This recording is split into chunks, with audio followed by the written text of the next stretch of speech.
essentially worthless until that time dilation is over. It would force him to get a BKB, which he never wants to buy. Yeah. Can you purge it off with Diffusal Blade or something like that? Yeah, you can. You can, yeah. Maybe a solution there. They Okay. go for They Jug. go for a jug. So Okay. All in push. He gets one off, they might have to disengage, but they get the lift. Then the drop comes through, and he's a bit late there on the fairy fire. His Spirit Siphoning though gets EPM. He ends up getting the first blood. Jules for the rescue. Potato Tornado. It looks like it's going to be a 2-0. Mineski salvaging that and coming out way on top. It looked like for a second he'd made a mistake not using the Spirit Siphon earlier, but boy, does he barely survive. 2 null talismans, the extra survivability that he got from that. Playing very cautiously, they have the lane ward, the pings are coming out. NP into the tree line, and well, they're going to find the Bristleback here first. Way down to the south is Gandalf, but they've managed to cage the Armadillo, and they roll on with the spin. They grab another kill of 4. Meanwhile, mid lane as well. The action continues in earnest. Raging Potato, no supports to help him out, but the Spirit Siphon, enough for now, eventually does go down. So it's a 1-for-1, a Bristleback for a Death Prophet, but Bulldog just chilling top lane, working towards that Necro Book, and does shove it in. He's shaying on Death Prophet, who has an Aegis, not ideal. Oh, they are going to head up the hill. They find Jules first. That's a little bit sweeter, but Bimbo's gotten off a really nice nuke there from the Bell, and now they move on to Bulldog. The Exorcism coming. He's got a double Spirit Siphon. They cannot fight him head on. They're trying to kill up the backliners, but they've already lost 2. Big Pores hitting the deck, and Loda could be next. EGM choke down. That's going to be 3. Mineski pushing for 4. Loda might be next. Just need one more auto attack. He turns his back. He heads for the hills. The wave of terror's there. They get him in the sprout. They need that bench stun to complete it. The quills stack up, but it's not enough. It's 4 down. Necro will finish off one lingering Mineski hero while Bimbo chases forward. That's 1. Angry Potato. He does mules. Doesn't need it. It's a wipe. Mineski cleaning up there. It did cost them a buyback, but well worth it. Oh boy, Mineski taking out the entire Alliance squad. That was off the back of the Aegis. It was there. They did a vision behind them and they snowball. Yeah. Kill that pig. The important thing for Mineski is not to get caught on the retreat with Exorcism wearing off. Speaking of which, there is a Manta up here on Ben-Hur, so he's absolutely fine against the Sorkin, and they continue to chase Bulldog. A bit lucky there, or unlucky with the shards rather, for Jules. And to the north side, the Queen of Pain ult comes through, but Raging Potato relatively healthy. Ben-Hur on the run. The Ghost chasing him back. Very discombobulated from Mineski. They are going to lose the Potato potentially here. Throws out the Yules, but Jules will fall. It could be him next as the stolen Exorcism goes to work. EGM completely wrecking Mineski. 3 hitting the deck. And off to the mid lane, it's going to be up to the old Baccarino to split push these lanes back out. Bulldog's positioning that fight is so good. Even desperately juking through the trees, getting nuked down bit by bit. They finally, almost, not quite. They want to slay that beast, but he's still alive in the trees. These quills are too much. Kill that Armadillo, Mineski. There they go. Finally bringing him down, but it comes at cost. They've spent so long on the Bristle that Alliance get to clean up a few on the back lines. It ends up being 4 Mineski heroes dead.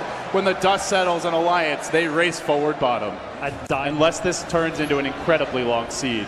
The sigil flies high above the Mineski forces, and in comes Death Prophet. Once more under the breach. Will the 3rd time, maybe the 5th time be the charm? They started off with a swap. 4-staffed and blinding light and all over the place, but will be able to re-engage here. Still at full HP. Loda, though, really hurting. Even with the Spirit Siphon, Raging Potato struggling to bring him down. On the south side of the fight, though, they have isolated S4. They're going to Omni Abyssal him into submission, but now Raging Potato drops. No buyback. The all-in is backfired. Alliance hold, and now they push out. Bulldog on the chase. He's got the Hawk flying high, hunting the Nature's Prophet through the trees, goes for the self-sprout. Are they ready for this? They got the lift. They get the kill. Alliance have brought down 3, none of them with buyback.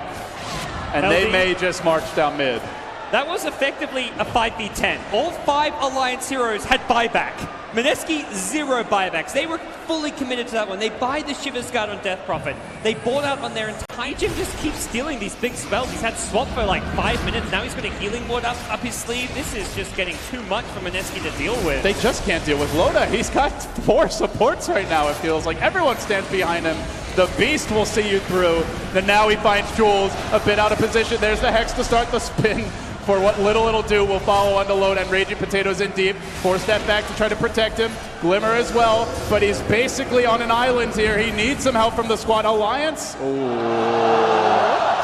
A pause in the middle of the chaos. as a PC crashes. I don't think Mineski actually want to be chasing here, so perhaps it's like okay for them to just be like, okay, let's breathe, let's kind of regroup. Yeah, the problem is they just committed exorcism. And again. Bulldog has another Raw available. Great to protect It does not have buyback. S4 creeping Double in. damage This too. could be the go for the jugular maneuver, and S4 slits his throat, and it's straight onto the towers now. Tier 4 dropping. Mineski, this could be checkmate. Yeah, Bulldog's S4 even drags TP them bottom. back. Bulldog's like, why do we need to defend? There is an exposed throne almost. Do Mineski go for the enemy throne here? They're going to can't. pop Exorcism. They're turning for Rax. It's just not happening fast They've got enough to for them. defend LD. Somebody has to go home, but sitting back to cancel TPs is EGM. Potato says, screw it. It's all in on the throne. They said, oh, only the toss to stall, but is it really enough? The throw dropping. Quickly it falls, and S4 blinks to the left with one last throw of a dagger. Down goes the throne. And Alliance move on. They survive. Mineski eliminated here at the Manila Major in front of a hometown crowd. A brutal way to go out, but it does set the stage for a Na'Vi versus Alliance showdown in the lower bracket. I mean, for Mineski, they've got to hold their heads high. They show what they showed during the group stages. They are not a team to be underestimated. They took a game off of Evil Geniuses. Here they are taking a game off of Alliance. These guys do not mess around. They've had some incredibly close series time and time again. Like they didn't learn from their previous games. Like they were the same team that made the same mistakes. That's not what you want. I mean, EGM is the MVP. yeah. I mean, they went on the first round, but I think they showed a lot of improvement. Even